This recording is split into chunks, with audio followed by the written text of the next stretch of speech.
10 components of a thinking environment.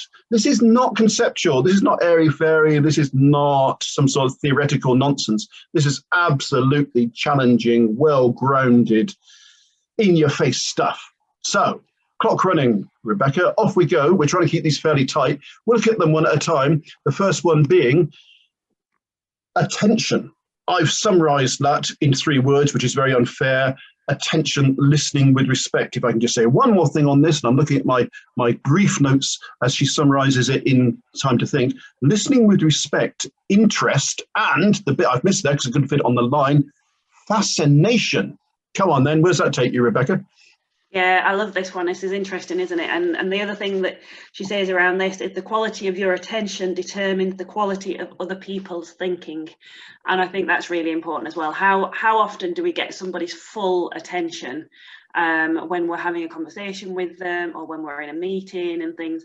And you know, it does make a huge difference. You can tell whether somebody's listening to you fully. But I think, like you said, the fascination bit is interesting as well. Is we genuinely have to take an interest and be curious about what the other person is saying. Yeah, so I really like that one as a first one. I think that is very, very important. Well, I'm trying to live this, which is very difficult for me to do. And I'm trying to show interest, respect, and indeed fascination for what you're saying. And you can't fake this stuff. You either feel it or you don't. What do you think about that? Yeah, I think these components are, like you said, they are challenging. And I think it's only because we live in a society where a lot of these now aren't practiced regularly. So I think all of us really appreciate it when somebody gives us our attention. If you think about it with kids, all right, so kids always know whether they've got your full attention or not, and if they haven't, they will find a way to get it. And unfortunately, that's often by misbehaving, isn't it? You know, and to some extent, we sort of take some of those things, I think, sometimes, not necessarily by misbehaving, but we might try and do it in sneaky ways. And actually, when you have got somebody's full attention, at first, I think it can actually be quite uncomfortable, because we're not used to it. To have somebody sitting there giving you their full attention, it's like, ooh, hang on a minute, I'm not sure whether I like that. So that could take some getting used to, but it makes a huge difference, because once you relax into that, I think it really does generate quality thinking. I've got a 4-legged animal at my feet here that wants me to be interested and fascinated by him, and I'm trying to ignore him. So I think you're so right.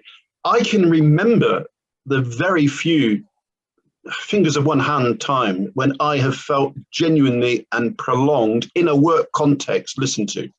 They're that rare. And I'm talking about people who will sit in front of you. A chief executive comes to mind in my first job, and it will just say, this is interesting, tell me more. We don't hear those words. We don't see that behavior. We don't see someone not distracted by the things, the door opening, the phone ringing, looking at their screen, at their text, the sort of stuff that was before all that, by the way. We don't see people fascinated by what others say. No, and I think you're right, though, it's partly because of all these distractions that we have.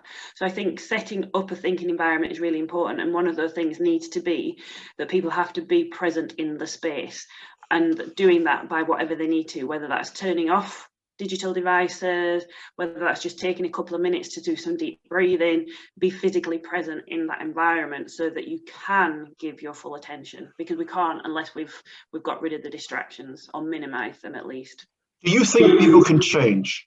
Do you think that people who others have been accustomed to as not listening with respect, not showing interest, not being fascinated, do you think those people can change embedded behaviors?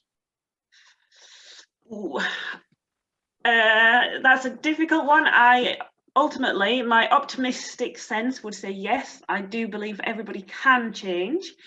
Whether they want to is a slightly different matter, and also it takes time. This isn't something that can be changed overnight. And I think for people to change where it's not natural for them, I think they would need to see a really clear demonstration of why it's beneficial to change. So I think it's possible, but not easy. And I'm deliberately, and not in a fakey sort of way, making a point of thinking before I respond to you, because that's too often what we do. We just come in straight away, someone's finished. That demonstrates you haven't been thinking. So what's that make me think? What is in it for them? If someone's finding it hard to change, if people are settling for what I call acceptable underperformance, as good as I am, not as good as I could be, and if, as you say, and I agree with you, they can change, humans are capable of change, do they want to? Why should they want to? What's the motivation for being better at this? Because we tap into that deeper level of understanding, tap into that deeper level of skill as well, or purpose, I think, as well. So I think there's nothing like a feeling of knowing that you're doing something really, really well. And a lot of people have untapped potential.